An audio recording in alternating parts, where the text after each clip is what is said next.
Good morning students. SST 9th class जिसमें हम economics means अर्थशास्त्र कर रहे हैं, जिसका पहला जो चैप्टर है, फर्स्ट चैप्टर, वो हम कंप्लीट रीड आउट कर चुके हैं। आज हमारा नेक्स्ट चैप्टर होगा सेकंड, जिसका नाम है संसाधन के रूप में लोग। देखो, हमने प्रोडक्शन जो उत्पादन होता है, उत्पादन के कारक पढ़े थे। उत्पादन के कारक में हमने 4 के बारे में बताया गया था कि भूमि, श्रम, पूंजी और मानव पूंजी, ये 4 कारक होते हैं। अब इन 4 में से 3 की जो डिटेल्स थी बेटा, वो हम पहले जो चैप्टर था, फर्स्ट जो अध्याय था, वहाँ कर चुके हैं। अब जो चौथा फैक्टर था हमारा, चौथा कारक था मानव पूंजी, उसके लिए यहाँ पर हमें एक स्पेशल चैप्टर बना कर दिया गया ताकि हम उसको समझ सकें। अब ये स्पेशल, देखो, एक सोचने की बात है, इसका तो इन्होंने स्पेशल चैप्टर बना दिया। भूमि है, श्रम है और जो पूंजी है, उसको एक ही चैप्टर में निपटा दिया। कारण क्या हो सकता है? अब देखो, किसी चीज़ के मतलब इसका एक चैप्टर बनाने का कारण यही हो सकता है ना कि ये उनसे भी ज़्यादा इम्पोर्टेंट है। देखो, सीधी सी बात है, भूमि, श्रम और पूंजी, ये तब सभी चीज़ें कब हो पाएंगी जब मनुष्य अपने दिमाग से, अपने ज्ञान से इन सभी चीज़ों को कंबाइन करेगा, समायोजित करेगा, तभी हो पाएगी ना। तो सबसे ज़्यादा इम्पोर्टेंट क्या हुआ? मानव पूंजी सबसे ज़्यादा इम्पोर्टेंट हुई। इसीलिए, और ये एक विस्तृत रूप से इसको समझने का मतलब हमें प्रयास करना चाहिए। तो इसीलिए यहाँ पर एक कंप्लीट चैप्टर जो है, चौथा जो कारक है, फोर्थ कारक जो है हमारा, फोर्थ फैक्टर जो है उत्पादन का, वो दिया गया है। तो चलिए हम ये चैप्टर स्टार्ट करते हैं। संसाधन के रूप में लोग अध्याय जनसंख्या की अर्थव्यवस्था पर दायित्व से अधिक परिसंपत्ति के रूप में व्याख्या करने का प्रयास करता है। मतलब जो ये चैप्टर है ना, ये हमें एक अर्थव्यवस्था का, जो अर्थव्यवस्था पर जो दायित्व है ना जनसंख्या का, उसके साथ उससे ज़्यादा किसके बारे में? परिसंपत्ति के रूप में ज़्यादा व्याख्या करता है। जब शिक्षा, प्रशिक्षण और चिकित्सा सेवाओं में निवेश किया जाता है, देखो, जब पैसा कहाँ खर्च किया जाएगा? शिक्षा में, प्रशिक्षण में मीन्स ट्रेनिंग इंस्टीट्यूट्स के अंदर, और चिकित्सा सेवा जो मीन्स हमारी जो मेडिकल सर्विसेज हैं, उनमें जब पैसा निवेश किया जाता है तो वही जनसंख्या मानव पूंजी में बदल जाती है। तो जिस जनसंख्या के ऊपर, जिस जनसंख्या की शिक्षा, प्रशिक्षण और चिकित्सा में निवेश किया जाएगा, पैसा लगाया जाएगा, तो वो जनसंख्या क्या बन जाएगी? मानव पूंजी बन जाएगी।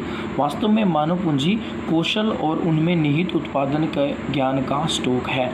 मानव पूंजी क्या है? मानव पूंजी जो है वो कौशल, जो हमारे अंदर स्किल्स होते हैं, और जो हमारे अंदर ज्ञान होता है, ज्ञान का जो स्टॉक मीन्स भंडार होता है उत्पादन के लिए, वही क्या है? मानव पूंजी है। अब परिचय,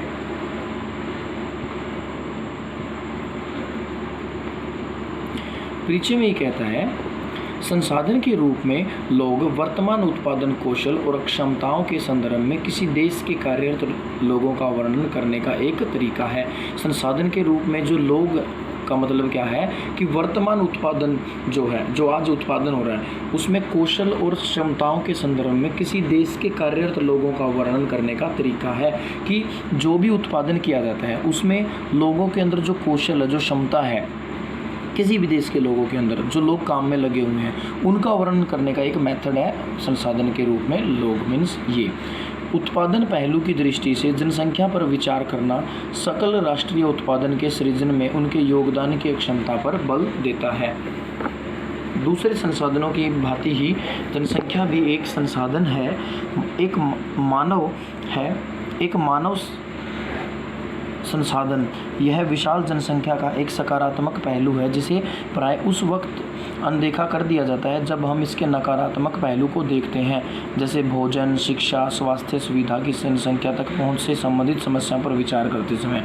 जब इस विद्यमान मानव संसाधन को अधिक शिक्षा, स्वास्थ्य द्वारा विकसित किया जाता है, तब इसे मानव पूंजी निर्माण कहते हैं, जो भौतिक पूंजी निर्माण की ही भांति देश की उत्पादन शक्ति में वृद्धि करता है। देखो, यहाँ क्या कहना चाहता है? इसमें कहना चाहता है कि जो उत्पादक पहलू हैं, उत्पादक के जो पहलू हैं उसकी दृष्टि से देखें तो जनसंख्या पर जब हम विचार करते हैं ना, जनसंख्या के बारे में अगर हम सोचते हैं तो हम क्या कर रहे हैं, उसके सोचने के काम में हम क्या कर रहे हैं, सकल घरेलू उत्पाद GDP, ठीक है, GDP जो है उसके सृजन में योगदान की क्षमता पर बल दे रहे हैं। अगर हम जनसंख्या के ऊपर विचार कर रहे हैं तो हम क्या कर रहे हैं, जो हमारी GDP है उसको घटाने या बढ़ाने में जो योगदान होने वाला है उसको हम मजबूत कर रहे हैं।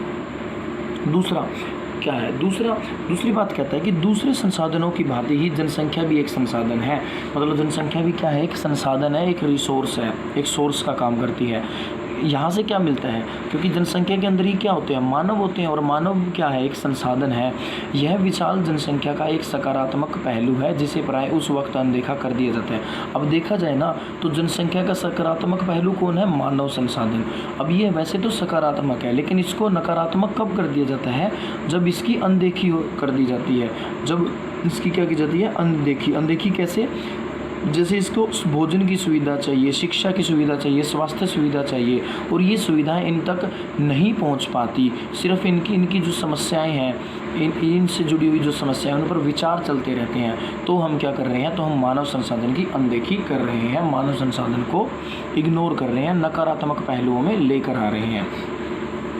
अब इन्हीं चीज़ों को बनाना मीन्स जब इस विद्यमान मानव संसाधन को अधिक शिक्षा, स्वास्थ्य द्वारा और विकसित किया जाता है, मीन्स जब मनुष्य को क्या मिलेगा, अच्छी शिक्षा मिलेगी, स्वास्थ्य सुविधाएं मिलेगी, तो इनके द्वारा जब उसका विकास होगा ना, तो उसी को हम क्या कहेंगे, तो उसको हम कहेंगे मानव पूंजी निर्माण कहेंगे। तो मानव पूंजी निर्माण क्या होता है,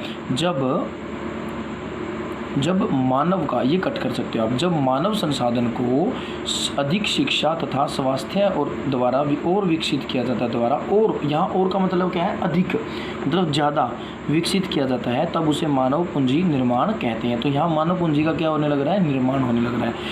ठीक वैसे ही जैसे भौतिक पूंजी का निर्माण की ही भांति देश की उत्पादक शक्ति में वृद्धि होती है। अब देखो, भौतिक पूंजी ज़्यादा होगी तो देश की उत्पादन शक्ति भी ज़्यादा होगी, अगर मानव पूंजी का निर्माण ज़्यादा होगा तो देश का विकास भी ज़्यादा होगा, बाकी जो फैक्टर हैं वो भी अच्छे से काम कर पाएंगे। देखो आगे क्या कहता है, आगे हमारी रीडिंग में कहता है कि मानव पूंजी में निवेश, अगर हम मानव पूंजी में निवेश करते हैं मतलब पैसा लगाते हैं, कैसे, उसकी शिक्षा पे खर्च करते हैं, प्रशिक्षण पे खर्च करते हैं, स्वास्थ्य सेवा, यस, मानव पूंजी में निवेश शिक्षा, प्रशिक्षण और स्वास्थ्य सेवा के द्वारा, मीन्स अगर मानव पूंजी में निवेश का मतलब क्या है कि निवेश करना, कुछ इनपुट्स करना वहाँ पर, कि कैसे मानव पूंजी में निवेश किया जाता है। मानव पूंजी में निवेश जो होता है वो शिक्षा, प्रशिक्षण और स्वास्थ्य सुविधाओं के द्वारा होता है। भौतिक पूंजी की भांति प्रतिफल प्रदान करता है। अगर देखो, अगर हम मानव पूंजी में निवेश करेंगे, जैसे भौतिक पूंजी है, अगर हम भौतिक पूंजी को ज़्यादा से ज़्यादा बढ़ाएंगे तो हमें क्या मिलेगा, उसका रिजल्ट अच्छा मिलेगा। ऐसे ही मानव पूंजी में ज़्यादा से ज़्यादा अगर निवेश किया जाएगा, जितनी ज़्यादा शिक्षा दी जाएगी मनुष्य को, प्रशिक्षण दिए जाएंगे, स्वास्थ्य सुविधा जितनी अच्छी दी जाएगी, तो उसका रिजल्ट भी क्या होगा, उस देश के लिए बहुत ही अच्छा होगा। अधिक शिक्षित या बेहतर प्रशिक्षित लोगों की उच्च उत्पादकता के कारण होने वाली अधिक आय और साथ ही अधिक स्वास्थ्य लोगों की उच्च उत्पादकता के रूप में इसे प्रत्यक्ष देखा जा सकता है। अब सिंपल सी बात है बेटा, अगर हमें अधिक शिक्षित हो जाएंगे और बेहतर अच्छे रूप से हमें ट्रेनिंग मिल जाएगी तो क्या होगा, उच्च उत्पादन होगा, और उस उच्च उत्पादन के कारण देश की जो आय है वो भी अधिक होगी।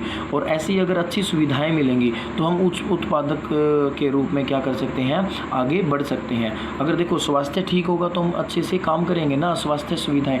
अब सिंपल सी एक तो मैं बता देता हूँ, जो ज़्यादातर कंट्री, अगर हमारे देश की ही बात की जाए तो हमारे देश में देखो सरकार जो है या बहुत सारे लोग भी जो हैं पैसा कहाँ खर्च करते हैं, पैसा ऐसी चीज़ में खर्च कर रहे हैं जिसका ज़्यादा लाभ नहीं मिलने वाला।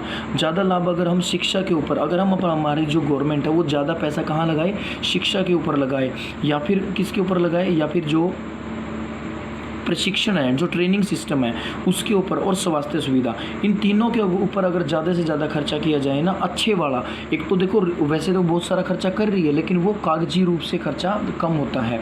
गवर्नमेंट स्कूल्स की अगर बात की जाए, देखो अगर शिक्षा के अंदर तो बहुत सारे गवर्नमेंट स्कूल हैं जहाँ अच्छी एजुकेशन होती है, लेकिन कहीं पर क्वालिटी में थोड़ा सा ख़राब, क्वालिटी जो है वो ख़राब भी है, तो उसको सुधारा जाना चाहिए। शिक्षा के ऊपर ज़्यादा से ज़्यादा लोगों को जागरूक करना चाहिए। ऐसे ही जब वो लोग शिक्षित हो जाते हैं तो उनको जॉब वगैरह जो है, रोजगार के जो अवसर है वो अच्छे मिलने चाहिए। उनको जो जिस फील्ड में जाना चाहते हैं वो वहाँ पर ट्रेनिंग अच्छी मिलनी चाहिए।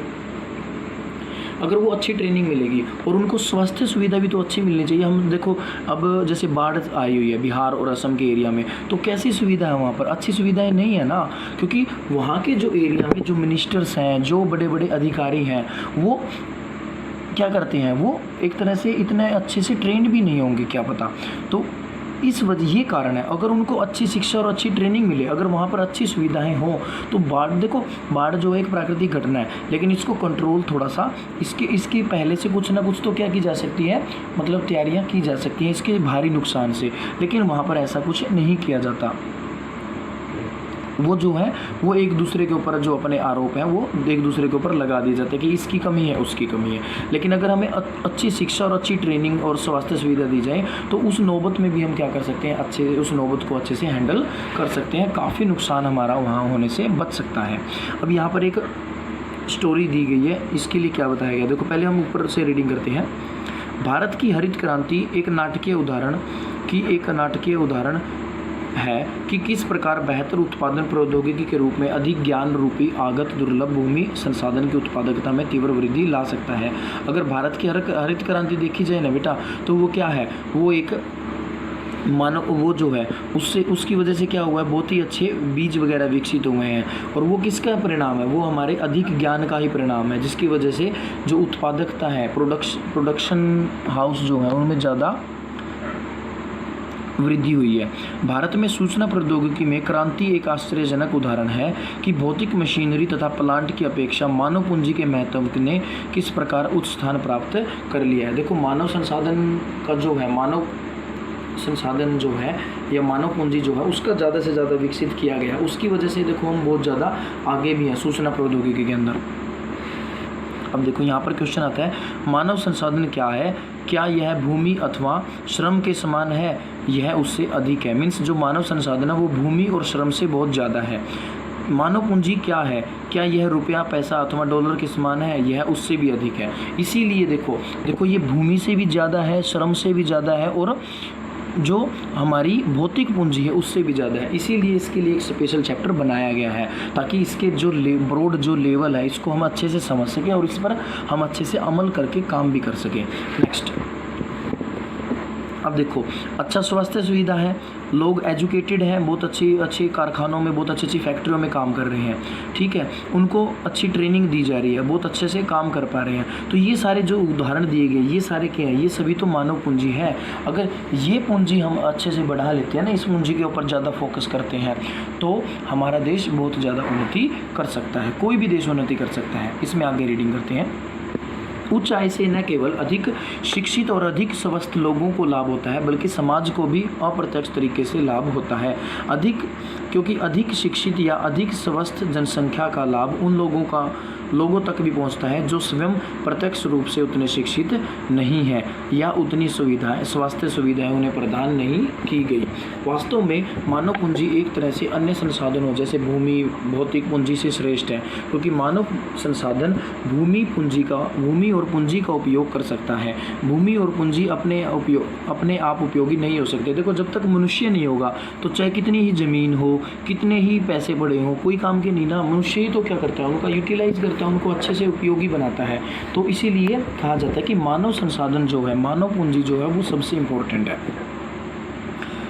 और यहाँ पर ये एक बात और कहते हैं कि अगर उच्च आय से केवल क्या होगा, उच्च आय अगर होगी तो उसका फ़ायदा शिक्षित लोगों और स्वास्थ्य लोगों को भी होगा, और देश के जो दूसरे लोग हैं जो कम शिक्षित हैं या जिनके पास सुविधाएं कम पहुंच रही थी उनको भी तो फ़ायदा होगा ना, अगर ज़्यादा लोग शिक्षित होंगे।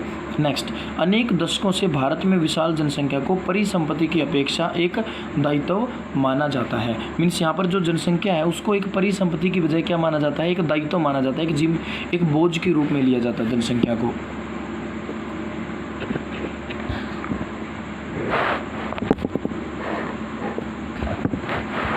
इसमें आगे कहते हैं लेकिन यह आवश्यक नहीं कि एक विशाल जनसंख्या देश के लिए दायित्व ही हो, कि ये नहीं कि वो एक बोझ ही हो, एक जिम्मेदारी ही हो। मानव पूंजी में निवेश द्वारा इसे एक उत्पादक परिसंपत्ति में बदला जा सकता है। उदाहरण के लिए सबके लिए शिक्षा, स्वास्थ्य, आधुनिक प्रौद्योगिकी में के प्रयोग में, औद्योगिक और कृषि श्रमिकों के प्रशिक्षण, उपयोगी वैज्ञानिक अनुसंधान आदि पर संसाधन के व्यय द्वारा। मतलब क्या कर सकते हैं हम, अच्छी शिक्षा, अच्छी सुविधा, अच्छा स्वास्थ्य उपलब्ध करवा सकते हैं। और जो कृषि है, कृषि वगैरह है, उसके अंदर या फिर जो उसके अंदर क्या कर सकते हैं, अगर कृषि श्रमिक की ही बात की जाए, उनको अच्छी अच्छी ट्रेनिंग दे सकते हैं, किस तरह से नई नई टेक्नोलॉजी का उपयोग करना है। इन सभी के द्वारा हम उसके ऊपर खर्च कर सकते हैं। एक मतलब जब कोई लोग, कुछ लोग पढ़ते नहीं ना, तो उनको कहा जाता है कि तुम तो खेती करोगे, अगर नहीं पढ़ोगे तो खेती ही करनी पड़ेगी। देखो बेटा, अगर आप अच्छे से एजुकेटेड है ना, तो खेती बड़े ही अच्छे तरीके से कर सकते हो। कोई ज़रूरी नहीं कि अनपढ़ आदमी ही खेती करेगा। अगर आप पढ़े लिखे हो, आपने अच्छी एजुकेशन हासिल कर ली है, काम बेटा सबका इक्वल होता है, तो आप अगर उस खेती को शिक्षा के द्वारा, शिक्षा मिलने के द्वारा, शिक्षा से जोड़कर आगे बढ़ाते हो ना, तो और भी ज़्यादा क्या करेगी, उत्पादन को बढ़ाएगी। तो इसीलिए ये कोई ज़रूरी नहीं कि अनपढ़ आदमी ही खेती करेंगे, नहीं, बहुत सारे आप देख सकते हो पढ़े लिखे आदमी जो हैं। देखो हमारे इंडिया में तो ऐसा कल्चर अब थोड़ा थोड़ा देखने में आने लगा, लेकिन पहले नहीं था। लेकिन जैसे इजराइल वैसे देश हैं, जो और बड़ी कंट्रीज़ हैं, जो डेवलप्ड कंट्री हैं, उनमें क्या है, उनमें जो किसान भी मिलेंगे ना, वो भी अच्छे पढ़े लिखे मिलेंगे। और वो उस पढ़ाई लिखाई जो वो अपनी मतलब साइंस पढ़ते हैं या जो भी चीज़ें पढ़ते हैं अपनी, और उसके लिए उसके बाद उनको ट्रेनिंग अच्छी वो ट्रेनिंग भी लेते हैं। मान लो अगर उनका इंटरेस्ट खेती में है ना, तो खेती वो सिंपल नहीं करेंगे, बड़े अच्छे तरीके से खेती करेंगे। ठीक है, अब यहाँ पर कहानी दी गई है, एक तो शकल की और एक जो कहानी दी गई है वो विलास की दी गई है। ये कहानी और हम रीड करते हैं। इससे हमें क्या होगा, इससे लोग अधिक उत्पादक संसाधन बनने का प्रयास करते हैं। इससे हमें पता चलेगा कि किस तरह से लोग अधिक से अधिक उत्पादन करने वाले संसाधन बन सकते हैं। पहले शकल की कहानी। शकल जो है, दो मित्र विलास और शकल एक ही गांव सेमापुर में रहते थे। शकल की आयु 12 वर्ष थी। देखो दोनों कहाँ रहते थे, सेमापुर में। शकल की आयु कितनी है, 12 वर्ष। उसकी माँ शीला घर का कामकाज देखती थी। उसके पिता बूटा, पिता का नाम क्या है, बूटा चौधरी, खेत में काम करते थे।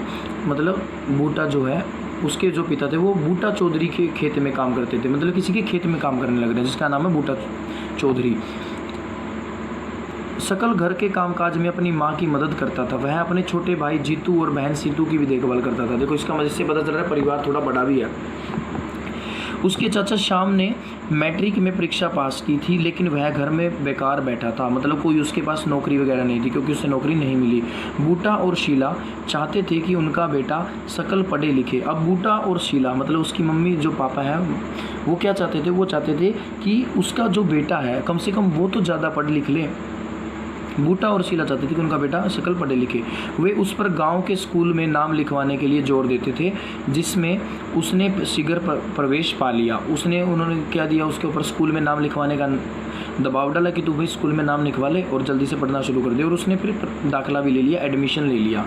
ठीक है, प्रवेश पाना मतलब एडमिशन करवा लिया। उसने पढ़ना शुरू किया और उच्चतर माध्यमिक की परीक्षा पास कर ली।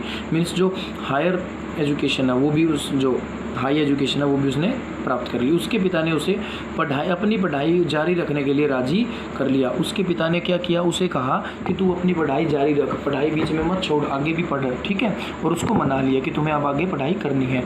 उन्होंने शकल के लिए कंप्यूटर के व्यावसायिक कोर्स में अध्ययन के लिए कर्ज लिया। उन्होंने क्या लिया, एक कर्जा ले लिया। किसके लिए, कंप्यूटर का जो कोर्स होता है, व्यावसायिक कोर्स मीन्स जो बिजनेस कोर्स होते हैं कंप्यूटर के, जैसे कंप्यूटर का हम बहुत सारे बिजनेस में यूज़ कर सकते हैं ना, बैंक वगैरह के लिए और अदर चीज़ों के लिए, तो उसके लिए। शकल प्रतिभाशाली था और आराम से ही पढ़ाई में रुचि थी। अब देखो उसकी रुचि क्यों नहीं होगी, क्योंकि उसने अपने पिता को खेत में तपते हुए देखा, किसी दूसरे के खेतों में, ठीक है, मजदूरी करते हुए देखा चौधरी के खेतों में। तो इसलिए उसने क्या सोचा कि हाँ भाई मुझे पढ़ना है, अपने माँ बाप की जो ये मेहनत है इसको मुझे क्या है, व्यर्थ नहीं जाने देना है।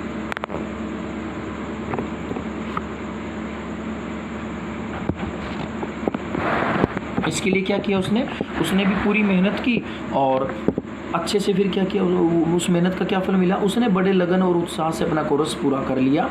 कुछ समय के पश्चात उसे एक प्राइवेट फर्म में नौकरी मिल गई। उसने एक प्रकार के सॉफ्टवेयर को डिज़ाइन भी किया। इस सॉफ्टवेयर से फर्म को अपनी बिक्री बढ़ाने में सहायता मिली। देखो एक तरह से वो सॉफ्टवेयर इंजीनियर बन गया ना, सॉफ्टवेयर इंजीनियर बना, किसी की प्राइवेट कंपनी में नौकरी मिल गई, जॉब मिल गई, वहाँ उसने एक कुछ इस तरह के सॉफ्टवेयर डेवलप किए, बनाए, जिससे कंपनी की जो इनकम थी वो क्या होगी, बढ़ गई। अब उसके जो बॉस ने उसकी सेवा से प्रसन्न होकर उसे पदोन्नति दे दी, मतलब प्रमोशन मिल गया।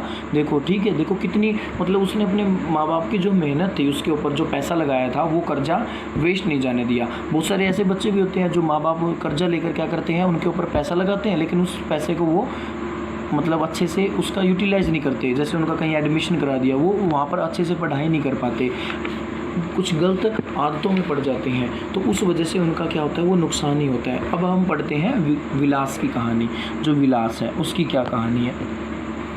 विलास 11 वर्ष का लड़का था और सकल के ही गांव में रहता था। विलास के पिता महेश एक मछुआरे थे। विलास जब केवल 2 वर्ष का था तो उसके पिता की मृत्यु हो गई थी। उसकी मां गीता ने मछलियां बेचकर अपने परिवार को पाला पोसा। वह जमींदार के तालाब से मछलियां खरीदती और निकट की मंडी में बेचती। वह मछलियां बेचकर एक दिन में केवल 150 रुपये कमा पाती थी। विलास गठिया का रोगी बन गया। विलास किसका रोगी बन गया, गठिया। एक तरह से गठिया जो होता है, गठिया बाह होता है, वो बीमारी होती है। उसकी माँ के पास इतने पैसे नहीं थे कि वह उसे किसी डॉक्टर को दिखा पाती। वह स्कूल भी नहीं जा सका। उसकी पढ़ने में रुचि भी नहीं थी। वह खाना पकाने में अपनी माँ की मदद करता और अपने छोटे भाई मोहन की भी देखभाल करता। कुछ समय पश्चात उसकी माँ बीमार पड़ गई और उसका देखभाल करने वाला कोई ही नहीं था। परिवार में उनकी सहायता करने वाला भी कोई नहीं था। विलास भी उसी गांव में मछलियाँ बेचने के लिए बाध्य हुआ। अपनी माँ की तरह वह भी कम ही कमा पाता था। एक तो बीमार था और ऊपर से इतने ज़्यादा मतलब उसको पैसे भी नहीं मिले, मजदूरी कर रहा था। तो देखो 2 स्टोरी हमें यहाँ देखने को मिली है। अब देखो दोनों स्टोरियों को देखें तो किस तरह से, अगर विलास की सेहत ठीक होती, तो अगर विलास पढ़ लिख लेता, मतलब किसी भी तरह से पढ़ाई कर लेता, तो देखो हमने 2 मनुष्यों के बारे में पढ़ा। एक दोनों ही क्या है, संसाधन है। अब शिक्षा की वजह से जो सकल था उसका कितना विकास हुआ, उसने किस तरह से कंपनी को भी फ़ायदा पहुंचाया। देखो उसकी वजह से कंपनी को भी फ़ायदा हुआ। लेकिन जो विलास है वो क्या है, वो गरीब है, वो पढ़ नहीं सका और उसकी वजह से वो मतलब उस पढ़ाई न करने की वजह से देखो क्या है, वो भी अपनी माता पिता की तरह एक मजदूर के रूप में ही काम कर रहा है, ज़्यादा पैसा नहीं कमा पा रहा। तो यहाँ तक आपको बेटा क्या करना है, चैप्टर रीड करना है। और इसके अलावा मैं आपको थोड़ा सा और बोल देता हूँ, आप थोड़ी सी एक्स्ट्रा रीडिंग अपने आप करके देखो, सेल्फ रीडिंग भी करो। सेल्फ रीडिंग में आप क्या करो, देखो ज़्यादा नहीं दूंगा सेल्फ रीडिंग के लिए, जो इसी से आगे इसी पेज पर 18 पेज है मेरी बुक में, ये 18 पेज है, आपके में थोड़ा अलग भी हो सकता है। इसी में जो ये टॉपिक आगे, ये देखो आगे कंटिन्यू किया गया है और फिर अगले पेज पर भी इस टॉपिक को क्या किया गया है, कंटिन्यू किया गया है। और ये कंटिन्यू करते हुए यहाँ तक एंड होता है। इसके बाद एक नया टॉपिक शुरू हो जाएगा, उसका नेम होगा पुरुषों और महिलाओं के आर्थिक क्रियाकलाप। पुरुषों और महिलाओं के आर्थिक क्रियाकलाप, मतलब ये टॉपिक जो है ये मैं अगली वीडियो में शुरू करवाऊंगा। तो इससे पहले का जो है वो आप सेल्फ रीडिंग करोगे। अब उसका सेल्फ मतलब मैं आगे यहाँ से शुरू करवाऊंगा, मतलब ये नहीं कि मैं यहीं से सीधी रीडिंग करवाऊंगा, नहीं, जो आप ये जो पोर्शन आप पढ़ोगे ना, मैं इसकी एक्सप्लेनेशन दूंगा, सिर्फ एक्सप्लेनेशन। देखो चैप्टर थोड़े लेंथी है बेटा, मैं चाहता हूँ कि थोड़ा सा हम वर्क ज़्यादा करें। अगर आप रीडिंग खुद कर लेते हो और मैं कुछ टॉपिक्स ऐसे हैं, मतलब देखो हमने चैप्टर की स्टार्टिंग कर दी, अब अगर बीच में से थोड़ी सी रीडिंग आप खुद कर लो, अगर मैं वहाँ एक्सप्लेनेशन ही दे दूँ तो आपको चैप्टर समझ में आ जाएगा, ऐसी कोई दिक्कत नहीं है। तो यहाँ तक आपको क्या करना है बेटा, यहाँ तक आपको रीडिंग करनी है। Okay, thank you, have a good day.